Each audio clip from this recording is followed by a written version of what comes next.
ইনকিলাব মঞ্চের আহ্বায়ক শহীদ শরীফ ওসমান বিন হাদির ভাই ওমর বিন হাদিকে যুক্তরাজ্যের বার্মিংহামে অবস্থিত বাংলাদেশ সহকারী হাইকমিশনের দ্বিতীয় সচিব পদে চুক্তিভিত্তিক নিয়োগ দিয়েছে সরকার। 15 জানুয়ারি জনপ্রশাসন মন্ত্রণালয়ের চুক্তি ও বৈদেশিক নিয়োগ শাখা থেকে জারি করা এক প্রজ্ঞাপনে এ নিয়োগের তথ্য জানানো হয়। ওমর বিন হাদিকে যোগদানের তারিখ থেকে 3 বছর মেয়াদে এ পদে নিয়োগ দেয়া হয়েছে বলে নিয়োগপত্রে উল্লেখ রয়েছে।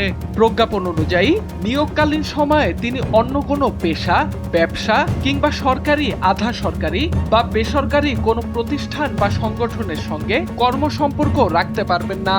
নিয়োগ সংক্রান্ত অন্যান্য শর্তাবলী সংশ্লিষ্ট চুক্তিপত্রের মাধ্যমে নির্ধারিত হবে।